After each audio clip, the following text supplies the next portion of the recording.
Hello, this is Nick here from Gorgon Reviews. I'm talking with Skylar Wagner and Jeff Ostenson, directors of Fish War, which had its world premiere as part of SIFF's 50th anniversary.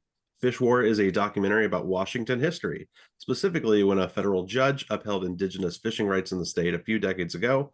There became violent clashes with law enforcement and other issues for decades in this area, and the local indigenous groups become harassed and abused by the state. So thank you so much for spending your time here today to answer some questions. Yeah, happy to be here. It is a film festival and a big one at that. So on a slightly related note, I do want to know, what's the first movie you both remember seeing in theaters growing up? Ooh, good question. For me, it would be the drive-in double feature of The Lion King Flintstones in '94. Whoa. Yeah, I think it stuck out because it was my first drive-in experience and eating the candy. The most memorable one for me is probably earliest memory is Star Wars, because I was 7 years old when it came out. Mm-hmm. Cool. You're both two of the directors for the project. When and how did you get involved with the story? Well, so our production company, North 40 Productions, has been working on salmon restoration and forest health and conservation for better part of 20 years. We started working with the tribes of the Salish Sea 12 or 13 years ago. So we've been working with them on different projects over the years. In fact, we've probably done in the neighborhood of 10 or 12 documentary shorts about salmon, about treaty rights, about the tribes of the Northwest. So we kind of ongoing have this relationship with them to tell stories about treaty fishing rights to kind of a general audience of the Northwest. And 1974 was the Bolt decision, this big court decision you talked about. So the 50th anniversary was in February of this year. And about this time last year, our co-producers at the tribes of the Northwest Indian Fisheries Commission said we have to do something very big about this anniversary. And that's really when we hatched the idea of doing a feature documentary about the Bolt decision and its impact on tribes. Notably, this one does have 3 directors. I assume that all went over smoothly. How did you split up the responsibilities amongst you two and Charles? Yeah, well, I think Skylar, do you want to start? I was just gonna say we're like the Coen brothers, except for there's 3 of us and we're not related. So again, I mean, we have this production company, North 40, and we do a lot of commercial work, and we do a lot of documentaries, documentary shorts, and typically Charles and I co-direct, just because we're the ones out in the field and we're usually talking to, producing the project or working with clients. And Skylar's in charge of post-production. So we usually kind of go out and figure out what we're going to do. We go out and film it and then send it to Skylar to work his magic. In this particular case, the influence that Skylar brought to this project in particular, he was just so involved and influential in how the final product came out that we didn't think it was appropriate not to include him in the director credit. All right. I'll admit I haven't been in this area that long. I'm about to be at my 2-year anniversary of just moving to the state next month. And so I wasn't aware of the last 50 years of this history. Would you say people growing up here nowadays are aware, or has this already been something that most of them have pretty much forgotten?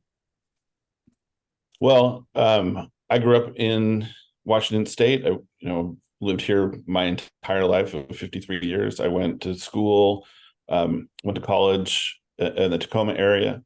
I would say, generally speaking, the knowledge is overall knowledge of this history is very low, extremely low. We very intentionally, as we were kind of going out and filming and talking to people and even just talking to our friends and families about it, we asked the question. And I think there's sort of this vague, oh yeah, I remember back in the 60s, there was this fish war thing, and the fishing industry got really upset. And I think that's really all that people remember was that there was some big issue, and the commercial and the commercial and sport fisheries got decimated, and they don't really know why. So I think in generally very, very low understanding of what happened. One of the things that fascinated me from the documentary is that the state of Washington is the bad guy here, like the government. In the media, that rarely happens for the state. Like I saw a documentary a year ago about the Seattle World Trade Organization protests. That was another one where the state of Washington was a bad guy. Slightly refreshing, but also like, come on, Washington. Basically, the attorney general, I don't remember his name and honestly don't want to say it. He was a mega jerk. He made it his mission to keep indigenous people from having any claim over the rights, even after it was legally finalized in courts. Nothing could reason with this guy, and a lot of people were on his side. So on that note, answer as little or as much as you want here. Do you see any parables with what's happened then and what's been going on in recent years in any sort of political state? Well, that's a really good question.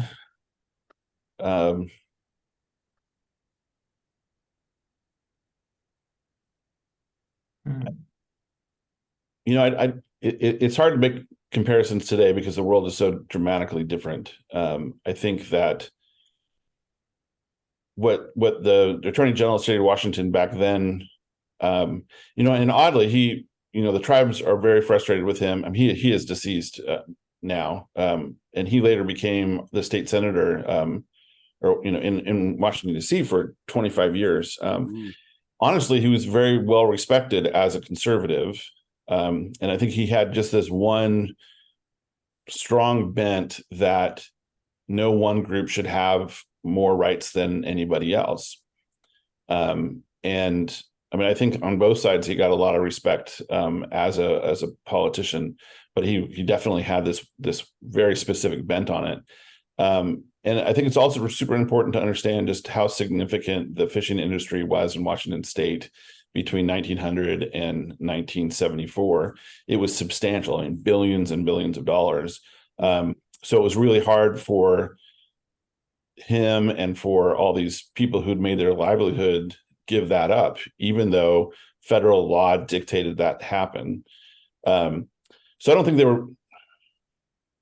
Well, I think it's really tough to make any comparisons today,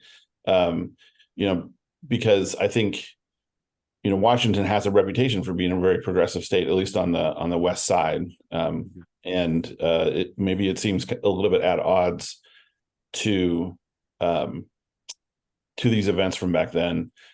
I think that maybe Washington State hasn't always been as liberal or progressive as it is today. So I think it made it a shift for sure. Don't know if I answered your question though. That's fine. You answered definitely enough.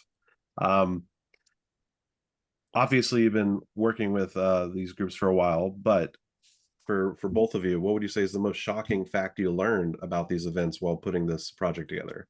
Like something that you learned during this time?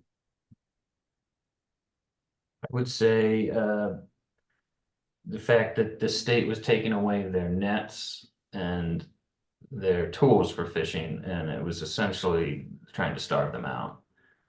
This was during the 60s when the arrests were happening for the tribal fishing, because it's like, yeah, you take away their means to make a living, then it's almost diabolical in a way.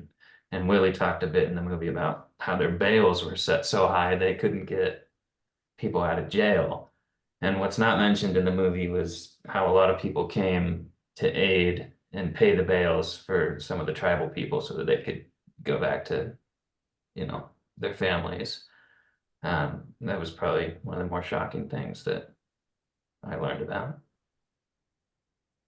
I think for me is just, after working with observing the tribes and working with a lot of different tribes and a lot of different people from a lot of different tribes, as a non-tribal member, my observation is that they want to save the world. They want to save our planet. They want to save fish. They want to save the environment. They want to save all the creatures in it. And they don't want to do that just for themselves, for their own use. That when they really feel, and I shouldn't say they feel, my observation is that they are going out of their way to try to save it for all of us. And I think that's the shocking thing, is just after all the abuse and after all the terrible things that were done to them, that they still have that sort of grace to say, no, we need to save this planet and we need to save these salmon because they're super important. I think that's the most, I don't know if I'd have that kind of grace. That's actually like leading to my next question, which was, they had abuse for so long and it's staggering. And then right now the fishing rights, they're not being tested anymore. Like, as far as I can tell, like everyone's accepted it, moved on, and now they're using their treaty to help with conservation efforts in our areas. Can either of you speak briefly on some of the things they've been doing since then that kind of fall under this umbrella? Yeah, it's actually pretty dramatic. In the movie, we talked about the prevention of a giant coal terminal in Bellingham Bay, and that coal was going to go basically on railroad tracks through the entire Puget Sound to get there. They have brought back a lot of creeks. In the movie, we mentioned the Jimmy Come Lately Creek out on the peninsula, completely restored. They have. We also mentioned briefly the culvert case, which I'm not sure if you're familiar with culverts, but it's the thing. It's that pipe under the road that a stream can go through. They're not very conducive for fish passage. So now those culverts have become illegal, and they have to replace them with actually open bed streams, which allows fish to go through. And I think, going into the future, I think that there's, riparian zones around waterways. They have to be 100 feet from the water now instead of developing right up to the water. I think there's a lot of code and policy that's being implemented in developments that are about to happen to help prevent the negative impact. Yeah. And it's really good because it was a great argument. Like, if the treaty says that there's a split 50% of the fishing rights, that there needs to be fish that can thrive for all that to be true, and not in overfishing and getting rid of the fish breaks it. And I'm glad it's been used to make the world a better place now. Did either of you get to go to the screenings this week during SIFF? Yep. Yeah, we were both. Okay. How were the crowds? How did they take the documentary? Was there a lot of good engagement? They were great. We sold out both shows. We had a lot of laughter during the parts that, were with Ramona's character and her, quirkiness and strength. And people seemed to be interested from the beginning to the end, which is great to hear as a filmmaker, because you're like, wow, is this going to test with the people that don't know the story? We'd screened it a lot with people that were involved, and we hadn't ever shown it to people that had no idea, really. So it was positive feedback to hear that it resonated with those people. Once again, thank you for spending your time answering some questions about the documentary Fish War. It was one of the first movies I saw at SIFF this year. It's remained one of my favorites. It's like, hey, make sure you check out Fish War. And they're like, what's Fish War? Like, huh? It's not one of the bigger titles that people knew coming into it. But local history, local stories, very important things. If you did not get a chance to see it in theaters here, it is playing during the SIFF streaming thing from May 20th to Monday, May 27th. You should definitely check it out and support these local issues. You both already stated that you're clearly still making documentaries and working in the future on these topics. So it's great to hear. Take time to inform yourselves about it, everybody. Thank you. Thank you. Yeah, thank you very much.